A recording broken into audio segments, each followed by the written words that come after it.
strangers on a street corner in an American city.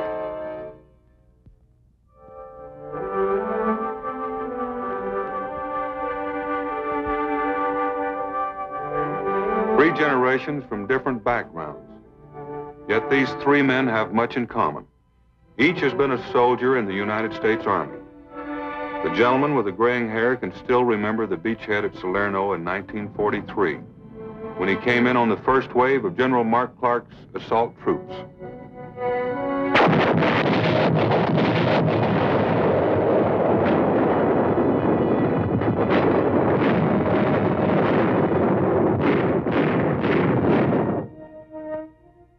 The man next to him at the bus stop recalls the hard fighting in Korea. His unit took the same scarred hilltop 4 times in 3 days.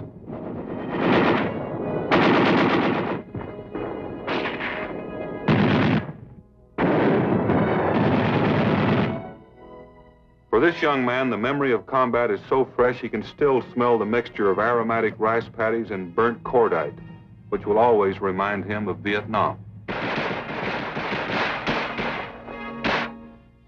The unseen bond between these men is close.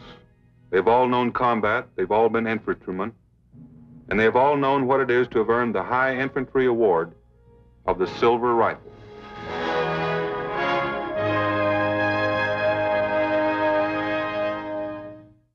Like their forebears at Saratoga, they met the challenge with courage and confidence. An army of citizen soldiers, trained by experts under the leadership of men who knew how to get the job done. And it did take some doing.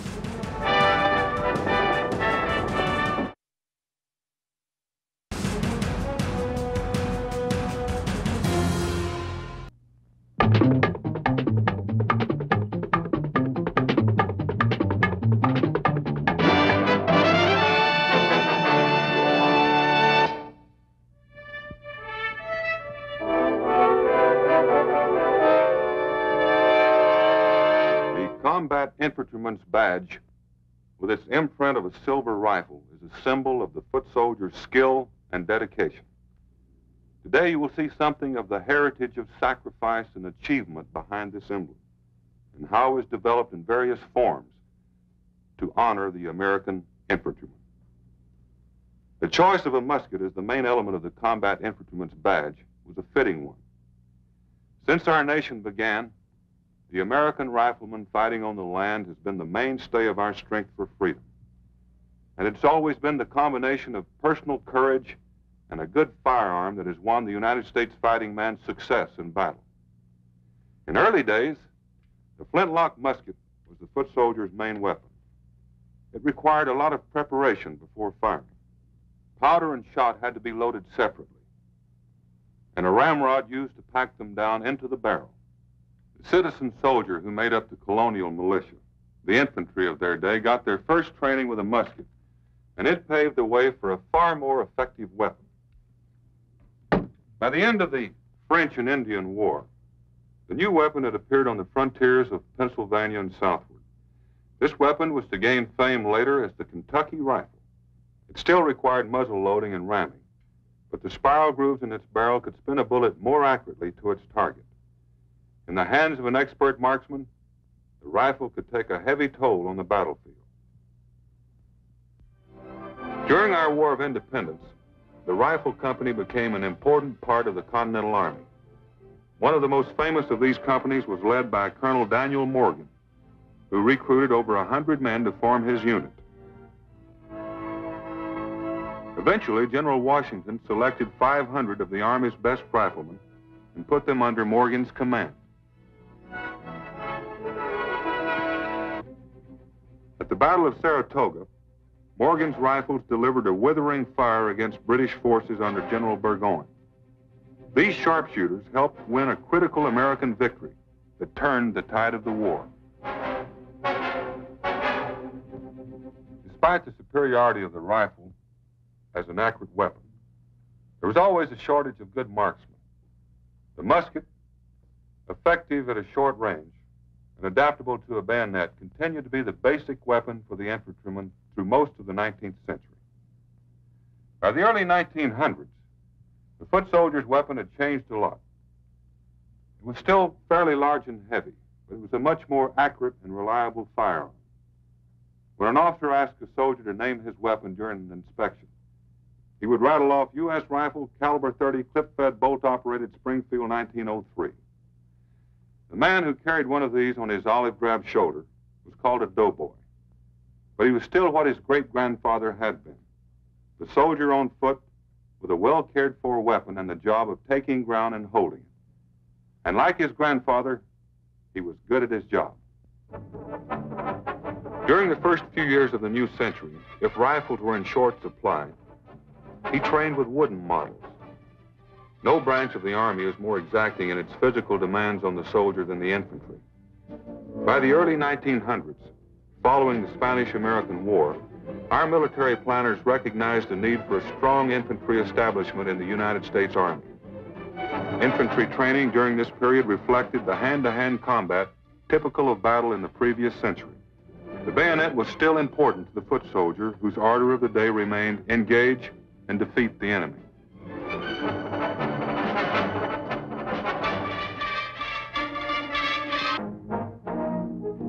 In the summer of 1917, it was over there for the doughboys.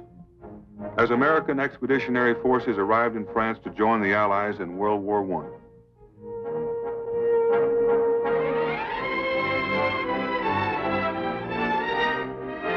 The commander of the AEF was General John J. Pershing, a natural leader, a thorough organizer, and a strict disciplinarian. He began military operations in France with a U.S. Army of about 200,000 men. Before the fighting was over, more than 2 million men made the trip across the Atlantic to the battlefields of France. The names are famous in military history. Soissons, Reims, Château-Thierry, the Somme, Belleau Wood. This was a war of massive infantry advances in the face of heavy enemy fire. It took courage and it took skill to go over the top. And it took a lot of men to do it.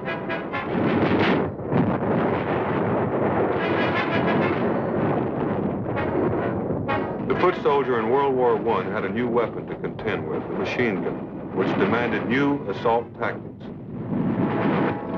Troops had to be spread out with greater distances between the men to reduce the effect of the enemy machine gun fire.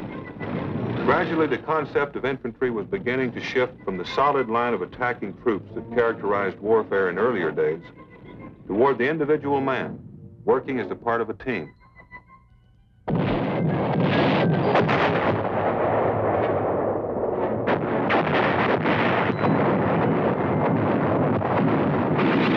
Throughout history, the foot soldier has always received support from other Army elements.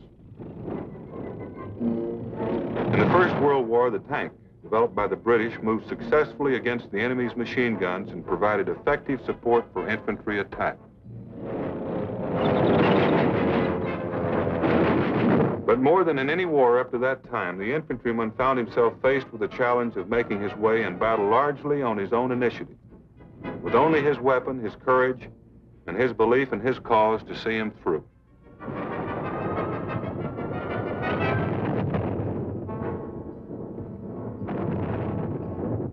Springfield 1903 was used until the early 1940s, when the infantryman was issued this new weapon, the M1, a hard-hitting semi-automatic weapon with considerably more firepower than the bolt-operated Springfield. And again, the weapon and the man proved an unbeatable combination. They got acquainted at training camps all over the country. Instruction became a way of life for the soldier as he learned all there was to know about the new weapon. Above all, he learned to fire it with safety and accuracy under the watchful eyes of his instructors. While mastering the M1 as his new basic weapon, he had to learn to operate a whole new group of infantry weapons. The submachine gun,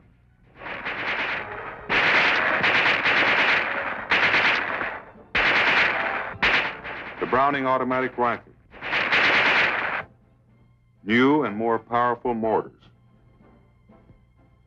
hand grenades, the bazooka,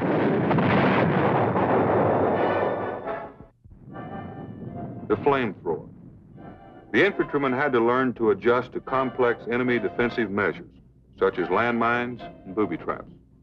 But now, more than ever, the foot soldier learned to fight as a part of a team, to work out intricate field problems for squad or platoon.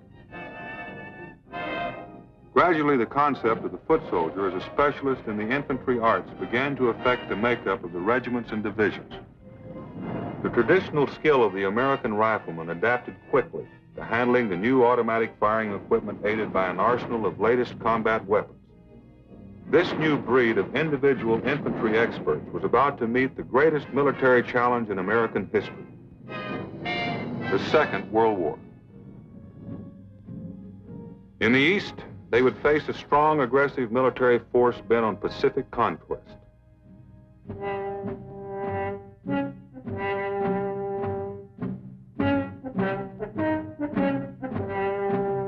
In the West, their enemy was on the march through Europe with one of the most powerful land armies ever assembled.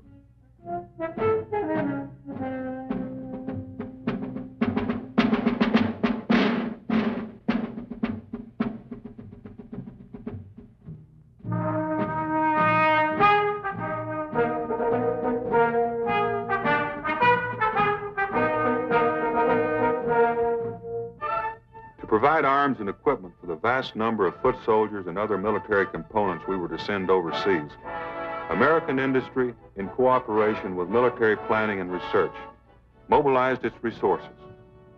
As never before, a nation drew its battle lines behind its fighting men and gave them not only the means to fight, but the spirit and the will.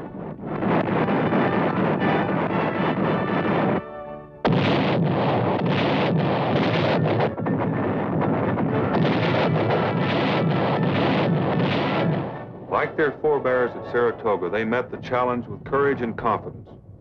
An army of citizen soldiers, trained by experts under the leadership of men who knew how to get the job done. And it did take some doing.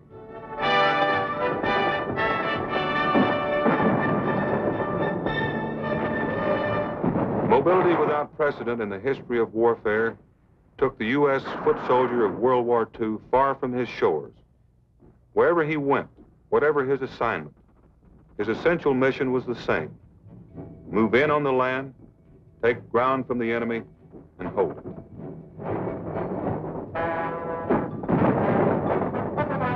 And it wasn't a one-unit or one-team job either.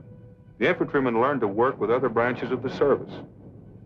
Armor helped blaze a path for him. Artillery softened up enemy concentrations.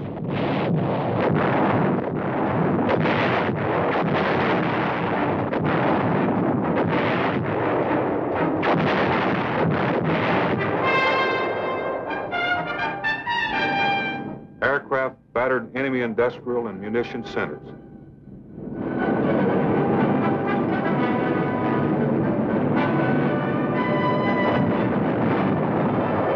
But when it came to inch-by-inch footholds on enemy soil, flushing out snipers and securing each foot of ground, when it came to the final confrontation, the foot soldier was there. He fought his way through cities and streets whose names he could hardly pronounce. The rifle was his mark of courage, and he carried it with pride and determination. His one mission has remained the same through all of our history: find them, fix them, and finish them.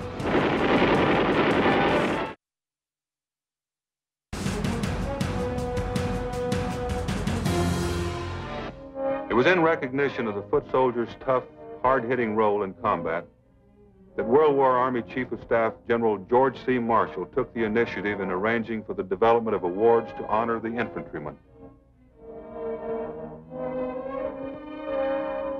Personnel of the heraldic activity of the Office of the Quartermaster General of the Army were given the mission of designing a badge that would foster pride in the infantry service and symbolize proficiency in infantry arts.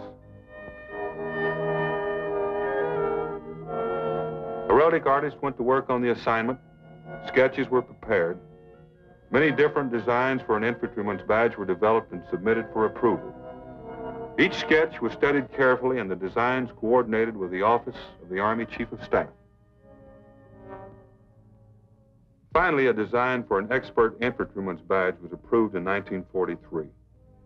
Its main feature was the silver replica of a musket, recalling the early riflemen who first established the high standards that have been the infantryman's tradition.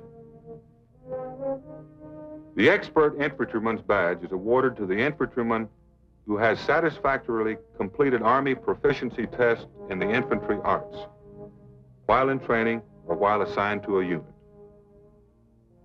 A higher award was devised for the soldier who has served in actual combat, the Combat Infantryman's Badge. Developed from the previous design, this badge features the silver rifle in front of an oak wreath. Under provisions of Army regulations, the Combat Infantryman's Badge may be presented to an infantryman in the rank of colonel and below who has served against an enemy in ground combat. The U.S. foot soldier who won his silver rifle in World War II took it to places which neither he nor history will ever forget, from the beaches of Normandy to the atolls of the Pacific. The silver rifles probed the enemy, moved in, and defeated him in battle. Within 5 years after the close of World War II, the foot soldier had a new assignment. This time he took to battle the weapons of World War II, the M1 rifle and the carbine, along with the machine gun and other familiar weapons of the ground soldier. The rough terrain of Korea restricted the use of armor.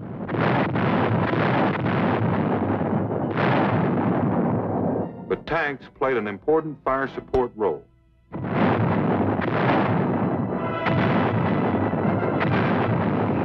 However, it was the foot soldier who had to dislodge the enemy from cities and take the high ground. This time the battle names were Pusan, Seoul, Incheon. There was a hill called Old Baldy and another named Heartbreak Ridge. And whichever way the battle line moved, the infantryman was there, still the critical factor in the outcome of battle.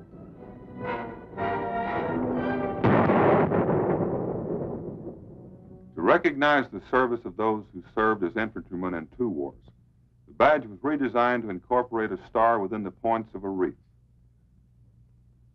This indicated that the wearer had served in World War II in Korea, or Korea and Vietnam, or World War II and Vietnam.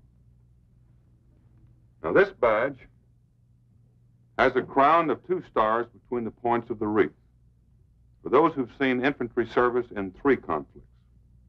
Since Korea, the foot soldier's capability for combat has made dramatic strides, both in his training and his weapons.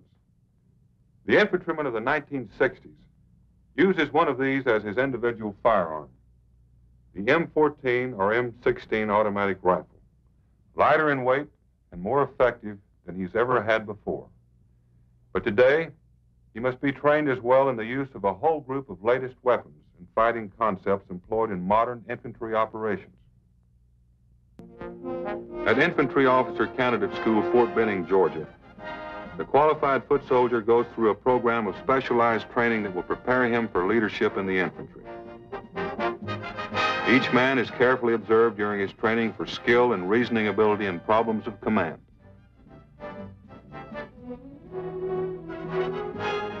Physical training in the infantry is tough. It's got to be. The potential infantry officer must be able to lead his men anywhere, under any conditions. Whether he's in training in the United States or under unit assignment abroad, the infantryman always tries to improve his combat skills. At this U.S. Army Advanced Individual Training Center in South Korea, the foot soldier continues his military education in all phases of the infantryman's art.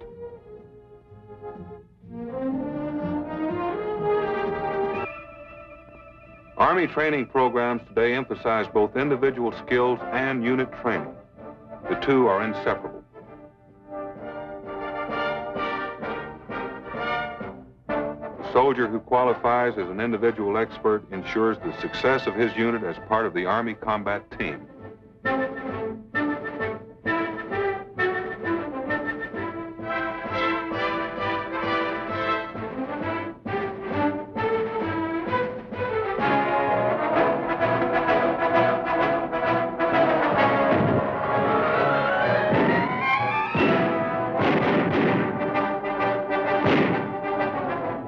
mobility techniques have revolutionized a foot soldier's ability to move to his assignment. The armored personnel carrier takes him to battle with protective cover against small arms fire. Advanced parachute techniques allow him to drop from the skies.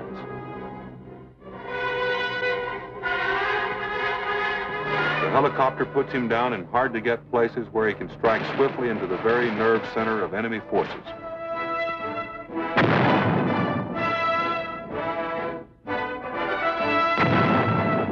The reaction time needed to respond to military crisis has been cut down.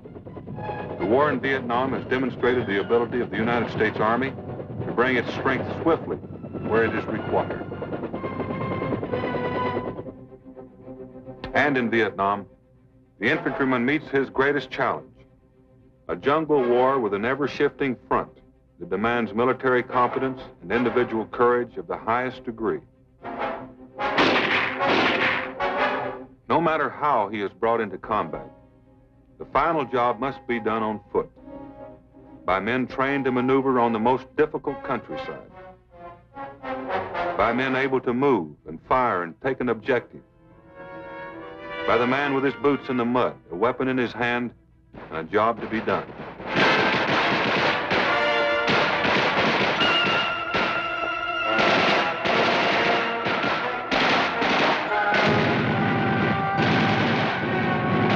In the Vietnam War, that job can mean a lot of things. It can mean going out on a reconnaissance patrol to find landing zones for the helicopters, moving in with a rifle company on a search mission, patrolling a deserted village that may conceal Viet Cong snipers.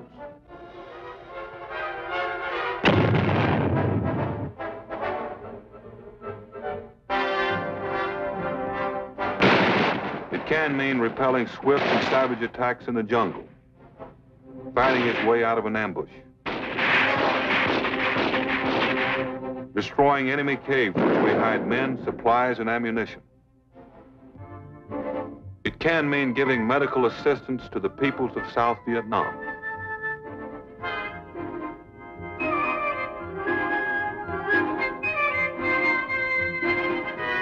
Or acting as ambassadors at large in waging war on political, economic, and psychological fronts. Each individual American soldier who moves among our foreign allies is a diplomat warrior, carrying out the policies and aims of our country. But first and foremost, today's foot soldier in the United States Army is a fighting man. His one mission has remained the same through all of our history: find them, fix them, and finish them. For generations, the exploits of the American infantryman have been celebrated in song and story.